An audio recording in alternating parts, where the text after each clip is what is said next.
Bienvenue à tous chez Thérapie Capsule, la chaîne qui vous veut du bien. Merci de vous abonner pour être informé de toutes les nouvelles vidéos qui paraissent chaque semaine. Et merci beaucoup de commenter, de partager, de liker. Aujourd'hui, un sujet qui m'a été beaucoup demandé dans les commentaires, c'est comment je fais pour arrêter de ruminer de façon excessive à propos de mon ex toxique. Souvent, les gens m'ont dit, voilà, je comprends pas, j'ai une nouvelle relation extrêmement positive ou je n'ai pas de nouvelle relation, mais je commence vraiment à aller mieux et pour autant, je n'arrête pas d'y penser, je n'arrête pas de ruminer sur ce qui s'est passé et ça m'empêche de vivre. Alors, la première chose à savoir, chers amis, c'est que c'est tout à fait normal. Votre cerveau, il est là pour vous maintenir en état de survie, de vie. Il veut vous maintenir en vie quoi qu'il arrive. Votre cerveau, il n'est pas tellement câblé pour le bonheur. Le bonheur, c'est quelque chose qu'il va falloir apprendre, acquérir. Notre cerveau, à la base, il est là pour nous maintenir en vie. Et la relation avec quelqu'un de narcissique, de pervers narcissique, de contrôlant, c'est une relation qui a apporté énormément de stress. C'est une relation où, quelque part, souvent, vous êtes remis en cause. On vous dit, à travers la honte, la culpabilité, la peur, il y a beaucoup de remises en cause. Et très souvent, comme il y a des distorsions, il y a ce qu'on appelle la dissonance cognitive, c'est-à-dire entre la personne du début, du love bombing, et la personne de la fin, il n'y a rien à voir. La relation, elle s'est dégradée de façon quasiment incompréhensible pour vous parce que bien souvent, vous n'y êtes pour rien. C'est même pas bien souvent, c'est tout le temps, vous n'y êtes pour rien. Et du coup, votre cerveau, lui, il n'a pas pu avoir ce qu'on appellerait en anglais closure. En français, ce serait la clôture, le mot de la fin, l'explication.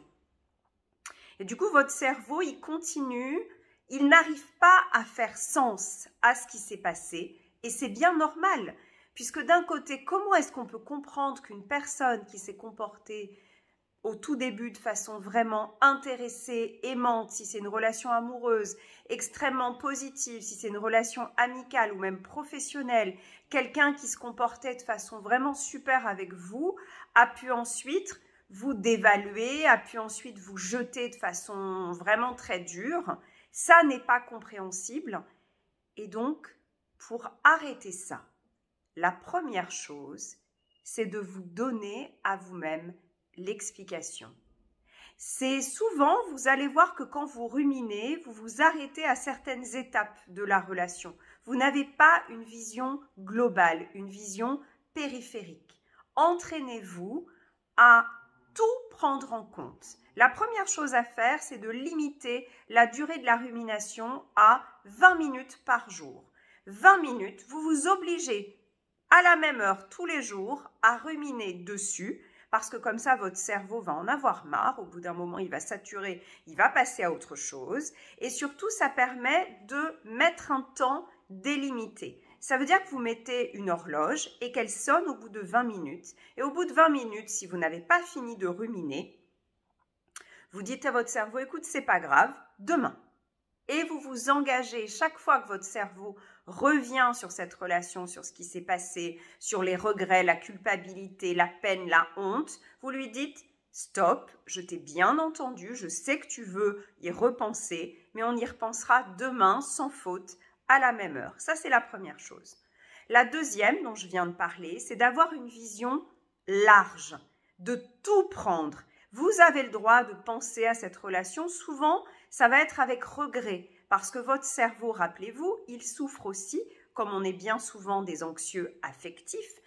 Malheureusement, les anxieux affectifs sont des proies beaucoup plus fréquentes parce que les anxieux affectifs sont des gens extrêmement aimants mais qui doutent d'eux-mêmes, qui sont peut-être un peu plus fragiles en matière de relations amoureuses ou amicales. Et donc, c'est notre job d'en sortir et c'est tout à fait possible. Donc nous qui sommes un peu des anciens anxieux affectifs, notre cerveau il a tendance à se concentrer sur tout ce qui s'est bien passé dans la relation. Rappelez-vous que le but de l'anxiété affective, c'est de maintenir à tout prix, quelle que soit la nature et la qualité de la relation, un lien avec votre personne principale.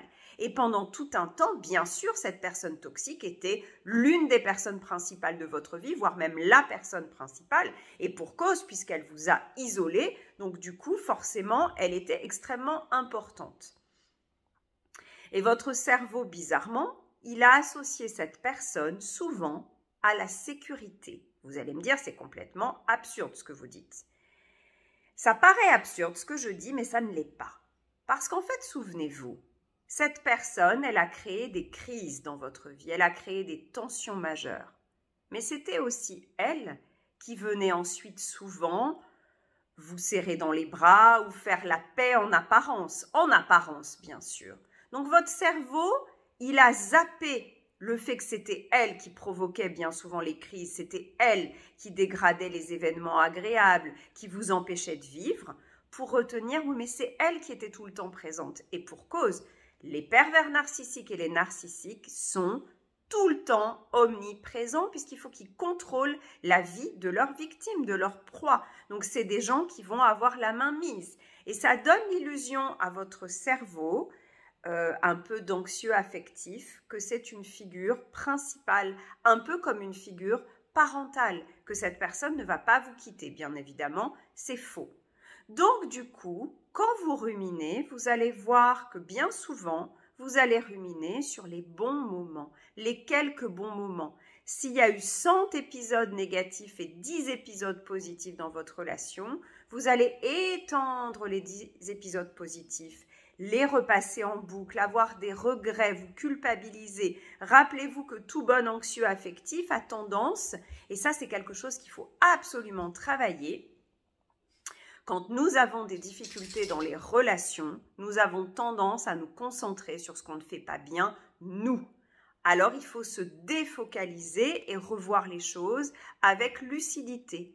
Imaginez qu'à côté de vous, vous avez soit un petit ange comme moi, soit peut-être une personnalité sage, une personnalité qui a du recul. Ça peut être quelqu'un que vous n'avez jamais rencontré. Moi, je peux imaginer avoir Mohamed Ali à côté de moi. C'est quelqu'un que j'aime bien, qui a une certaine sagesse. Et je vais lui demander de regarder, d'être à côté de moi symboliquement, donc je l'imagine, et de regarder sur un écran de télévision symbolique avec moi ce qui s'est passé dans cette relation. Et ensuite, je vais me tourner vers lui et je vais lui demander qu'est-ce qu'il en pense? Qu'est-ce qu'il en pense avec du recul? Quelle est ma part de responsabilité? Parce qu'on en a toujours une, ne serait-ce que d'avoir laissé faire.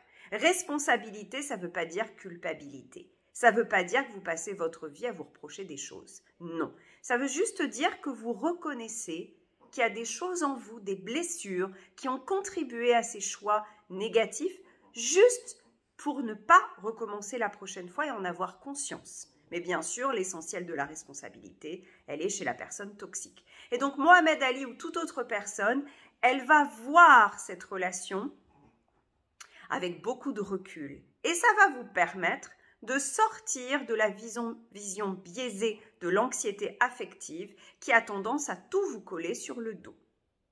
Une autre raison qui vous fait ruminer, c'est souvent que la personne toxique, avec toutes ses crises, avec son omniprésence, avec son contrôle, elle occupait un champ très important de votre vie et de votre tête. Vous y pensiez tout le temps. Et c'est devenu une habitude, c'est devenu une addiction. Et aujourd'hui, elle n'est plus là et vous avez tendance à avoir du vide. Or, vous savez que la nature psychique, comme la nature, a horreur du vide. Donc, elle va combler ça avec des vieilles ruminations. 20 minutes par jour, pas plus. Et le reste du temps, concentrez-vous pour guérir vos blessures du passé, pour les accueillir, pour renforcer votre confiance en vous. Plus vous allez avoir confiance en vous, plus vous allez vous aimer, moins vous serez la proie possible de prédateurs toxiques à l'extérieur, mais surtout plus vous allez comprendre et sentir à l'intérieur de vous. Il y a une chose, c'est comprendre intellectuellement, je crois qu'on est tous d'accord sur le fait de dire que c'était des relations toxiques. Après, il faut l'intégrer à l'intérieur de soi avec ses émotions.